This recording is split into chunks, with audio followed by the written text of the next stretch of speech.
नमस्कार, मैं हूं आलोक और आप देख रहे हैं सत्य हिंदी का न्यूज बुलेटिन।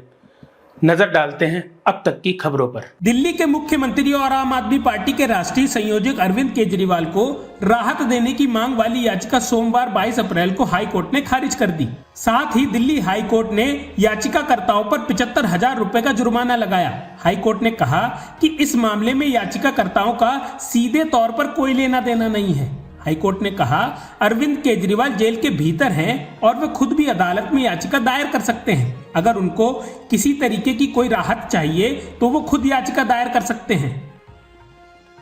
ईडी और तिहाड़ जेल प्रशासन ने अरविंद केजरीवाल के अपने डॉक्टर से परामर्श लेने की याचिका पर विरोध किया।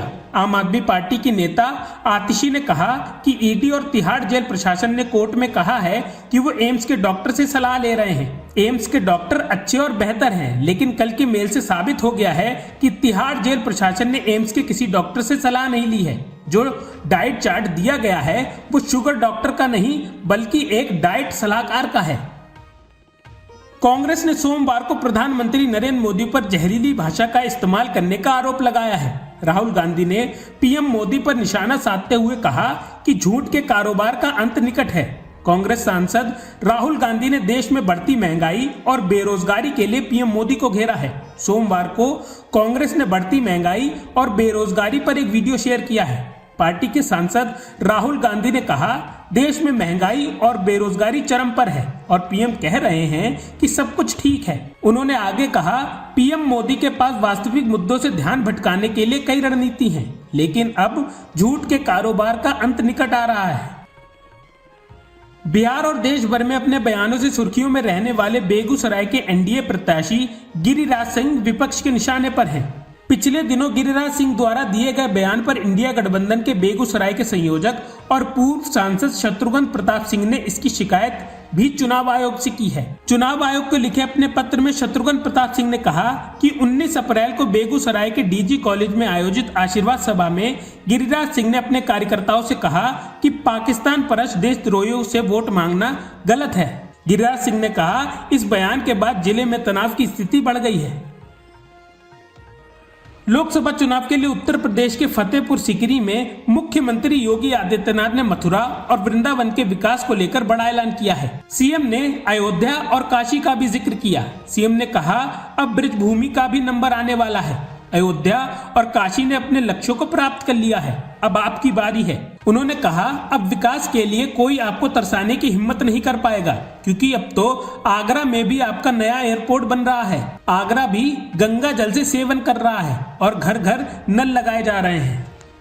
मणिपुर में इनर मणिपुर लोकसभा क्षेत्र के 11 मतदान केंद्रों पर आज यानी 22 अप्रैल को फिर से वोटिंग होगी। चुनाव आयोग ने शनिवार को इसे लेकर आदेश जारी किया था। इन बूथों पर 19 अप्रैल को लोकसभा चुनाव के फर्स्ट फेज के वोटिंग के दौरान हिंसा और तोड़फोड़ हुई थी। सुबह 7 बजे से शुरू वोटिंग शाम 5 बजे तक चलेगी। आज वोटिंग के दौरान हिंसा ना हो, इसके लिए चुनाव आयोग ने इन बूथों पर अतिरिक्त सुरक्षा बलों की तैनाती की है। शिवसेना यूबीटी उद्धव ठाकरे ने रविवार को दावा किया कि विपक्षी गठबंधन इंडिया लोकसभा चुनाव में 300 से अधिक सीटें जीतेगा।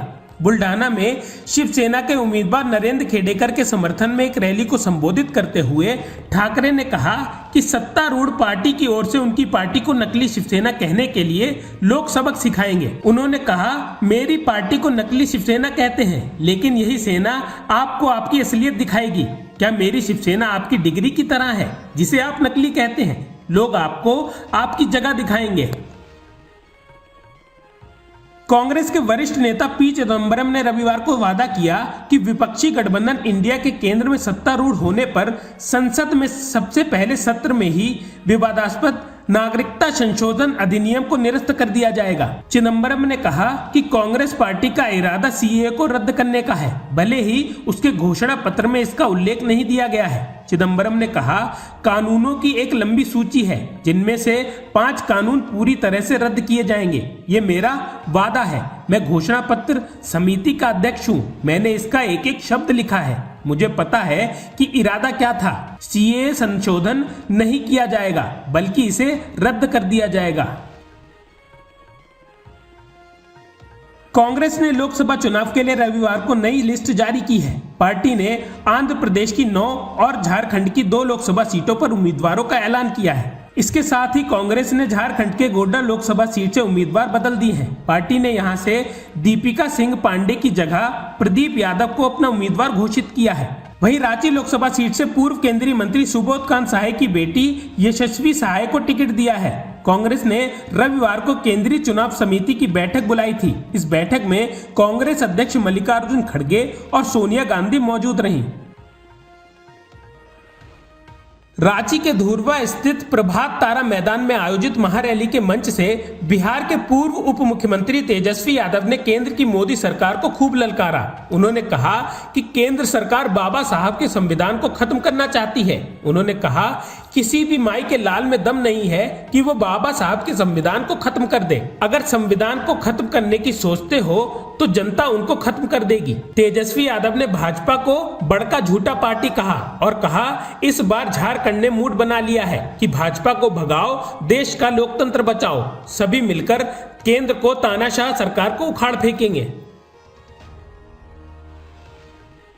सीएए को लेकर रक्षा मंत्री राजनाथ सिंह और पश्चिम बंगाल की मुख्यमंत्री ममता बनर्जी के बीच जुबानी जंग छिड़ गई है। रक्षा मंत्री ने कहा कि सीएए को पूरे देश में किसी भी कीमत पर लागू किया जाएगा, जबकि मुख्यमंत्री ने कहा वे इसे लागू नहीं होने देंगी। उत्तर बंगाल के पड़ोसी बालूरघाट इलाके में एक चुनावी रैली में मुख्यमंत्री ममता बनर्जी ने पलटवार करते हुए कहा कि देश में सीएए लागू नहीं होगा। मुख्यमंत्री ने कहा वे सीएए और एनआरसी को चुनौती देने के मेरे अधिकार पर सवाल उठा रहे हैं। वे कौन होते हैं मुझसे सवाल करने वाले? जब मैंने कहा कि हम सीएए और एनआरसी को लागू नहीं होने देंगे तो मेरा मतलब यही है। उन्होंने असम में एनआरसी लागू करने की कोशिश की। तृणमूल कांग्रेस इसका विरोध करने वाली एकमात्र पार्टी थी। बीजेपी लोकसभा के दूसरे चरण के रण में प्रधानमंत्री नरेंद्र मोदी ने कांग्रेस पर अब तक का सबसे बड़ा हमला बोला है।